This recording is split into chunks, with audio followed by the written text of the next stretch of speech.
Assalamualaikum dan selamat sejahtera. Nama saya Nordin Danish Minatan daripada IT03 ISMP Pendidikan Sains Sukan. Nombor metrik di 2019 108 7645. Okey. Hari ini saya akan menerangkan tentang tajuk cara mengamalkan gaya hidup sihat. Okey. Dalam era modernisasi ini, pasti ramai yang tertanya, apakah cara mengamalkan gaya hidup sihat? Hal ini dikatakan demikian kerana kita sering dikejutkan dengan berita yang tidak berapa sedap didengari. Okey. Berkenaan masalah kesihatan rakyat Malaysia. Sebagai contoh, meningkatnya kes-kes penyakit kritikal seperti sakit jantung, kanser, diabetes dan lain-lain. Okey. Dan lain-lain penyakit yang berkaitan. Okey.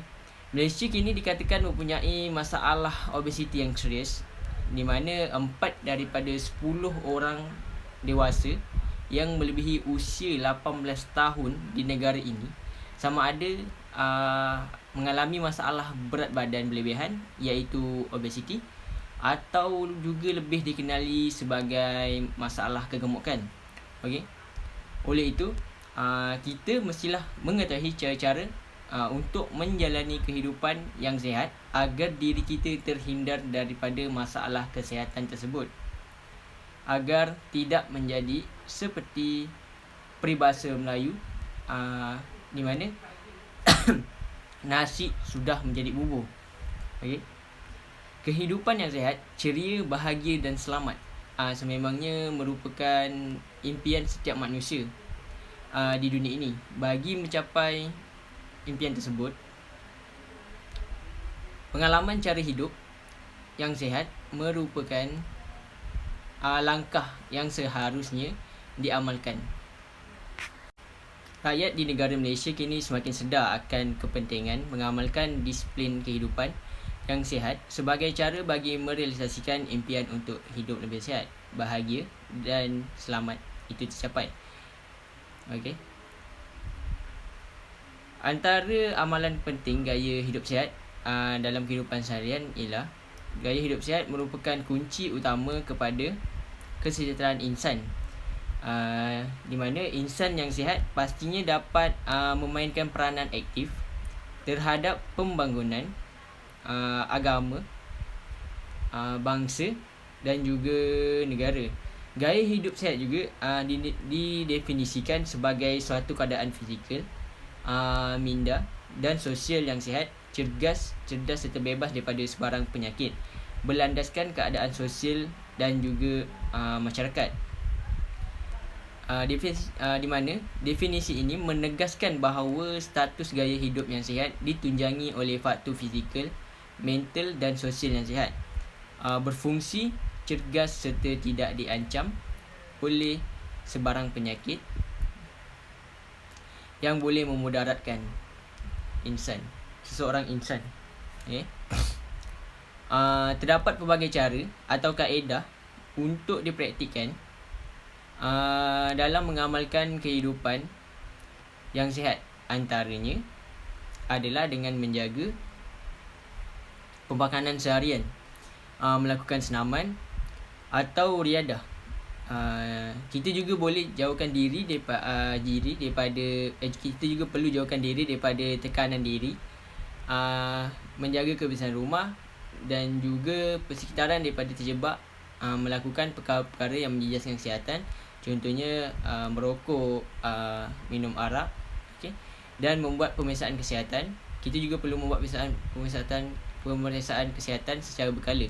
Okey, yang pertama cara mengamalkan hidup sihat ialah menjaga pemakanan seharian. Hal ini penting kerana dalam mengamalkan gaya hidup sihat, dengan mengamalkan pemakanan seimbang mampu untuk antara faktor pertama untuk menjaga kesihatan ialah menjaga pemakanan seharian. Okey, perkara paling penting dalam mengamalkan gaya hidup sihat adalah dengan mengamalkan pemakanan yang seimbang. Di mana ianya meliputi pengambilan jenis makanan berdasarkan piramid makanan yang disarankan oleh Kementerian Kesihatan Malaysia. Antara makanan-makanan yang paling utama ataupun perlu diambil berdasarkan piramid makanan adalah seperti makanan yang tinggi kandungan karbohidrat. Okey. Contohnya seperti nasi dan juga bijirin. Okey. Di mana nasi ni merupakan makanan ruji bagi rakyat Malaysia. Okey. Hal ini diperlukan kerana karbohidrat membekalkan tenaga untuk membolehkan tubuh badan kita dapat menjalankan pelbagai urusan kehidupan seharian.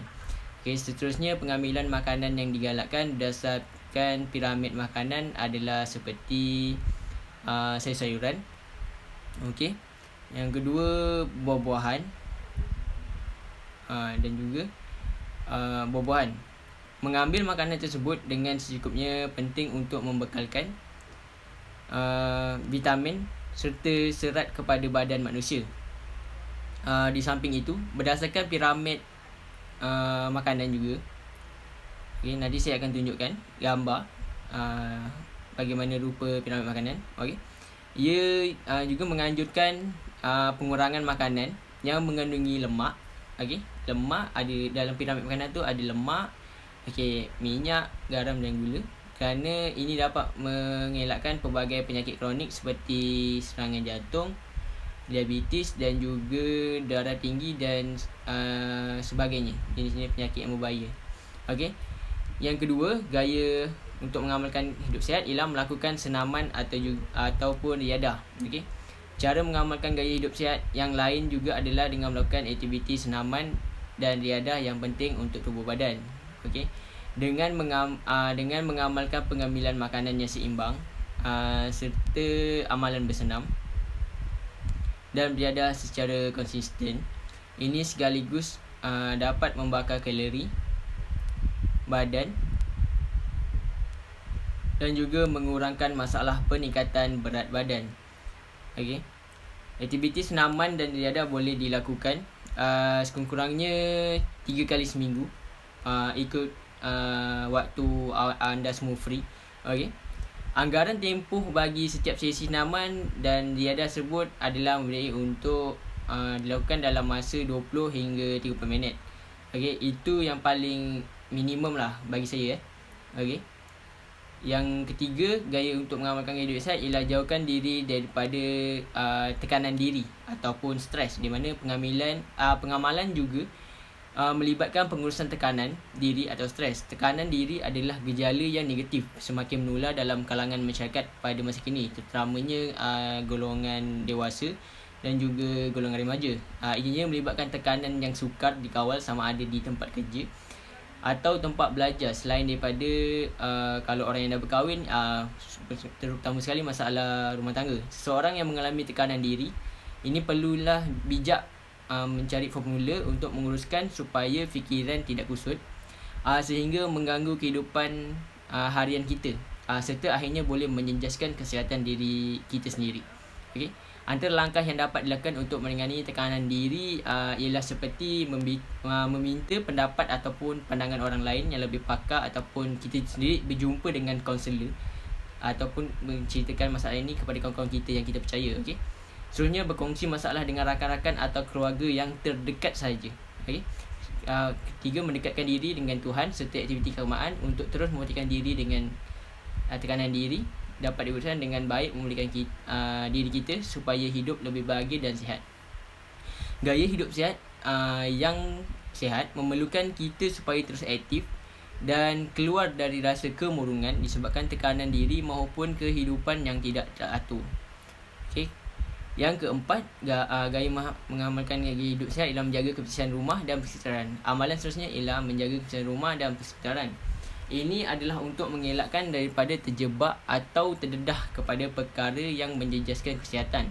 Okey, antaranya adalah tempat-tempat yang membolehkan nyamuk membiak dan menyumbang kepada penyakit demam denggi. Okey. Segala sampah sarap yang berada di kawasan rumah kita hendaklah dibersihkan ataupun dibuang ke tempat yang dihaskan, di mana pembuangan sampah sarap ke dalam sungai atau keluar longkang rumah juga adalah dilarang kerana ia boleh menyebabkan penyebaran alam sekitar dan juga penyebaran bau kepada diri kita sendiri. Okey, kalau kita buang dekat kawasan rumah kita. Yang kelima, Menghindarkan diri pada aktiviti negatif yang boleh menjejaskan kesihatan. Okey. Seterusnya seperti arak dan juga merokok. Hal ini dikatakan demikian kerana aktiviti sedemikian boleh menjejaskan kesihatan tubuh badan kita dalam jangka masa yang panjang, terutama sekali kepada otak kita dan juga kesihatan lah. Contoh aktiviti negatif tersebut adalah seperti penagihan dadah, okey, ketagihan arak seperti yang saya sebutkan tadi, seks rambang, menghisap rokok. Secara jelasnya, tabiat seperti menghisap rokok ini boleh menyebabkan seseorang mendapat penyakit jantung dan paru-paru. Dengan kita menghindarkan diri daripada merokok, kita juga boleh dapat menggunakan wang tersebut untuk menabung ataupun bercuti atau melakukan aktiviti-aktiviti lain yang dapat memberikan keseronokan tambahan. Okey, keseronokan. Okey. Tambahan pula, dengan meminum arak, ia akan mendatangkan implikasi teruk kepada mental serta fizikal kepada mereka yang mengambilnya. Okay. Selain itu, dengan terjebaknya seseorang itu kepada penagihan dadah juga boleh menyebabkan punca berlakunya gejala sosial dalam masyarakat. Sebagai peringatan, sesiapa yang terjebak dalam aktiviti negatif ini bukan saja akan menerima kemudaratan kepada diri sendiri, okay, bahkan juga dipandang serong, malah bakal disisihkan oleh masyarakat, dan paling teruk sekali ada yang disisihkan oleh ahli keluarga mereka sendiri. Okay. Oleh itu, marilah kita semua meningkatkan kesedaran, kefahaman kita terhadap bahaya penyalahgunaan dadah maupun rokok serta arak. Kita juga perlu mengawal dan mencegah daripada berlakunya kegiatan buruk ini, bukan saja untuk menjamin kesihatan individu semata-mata, malahan memberi kebaikan kepada masyarakat, terutama sekali golongan remaja yang mudah terpengaruh dengan perkara-perkara negatif seperti ini. Okey.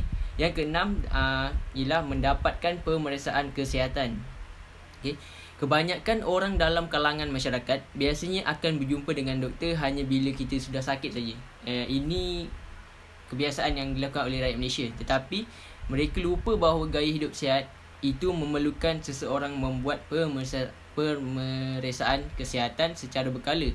Contohnya sebulan sekali, sebulan 2 kali, okey, ataupun setahun kurang-kurangnya kita adalah pergi periksa. Pemeriksaan kesihatan ini boleh dibuat di hospital, okey, kerajaan atau swasta dengan kekerapan masa sebanyak 2 kali setahun. Itu minimum. Dengan mengikuti tahap kesihatan kita boleh mengambil langkah tertentu bagi memastikan kesihatan kita terus berada dalam keadaan yang baik. Okay. Secara kesimpulannya, terdapat banyak amalan yang perlu kita lakukan, antaranya seperti perkara yang dinyatakan di atas untuk membolehkan kita supaya terus hidup sihat. Okay. Amalan ini harus dipupuk serta disedari oleh kita sejak daripada kecil lagi. Ibu bapa serta anggota keluarga lain juga memainkan peranan dalam mendidik kita ataupun anak-anak kecil dalam mengamalkan gaya kehidupan ini. Akhir sekali, apa yang saya nak cakapkan, saya ambil daripada peribahasa Melayu, di mana ayatnya berbunyi, mencegah itu lebih baik daripada mengubati. Maka marilah kita sama-sama mengamalkan gaya hidup sihat sebelum terlambat. Okey, sekian saja daripada saya, Nur Daniel Danish bin Azhan.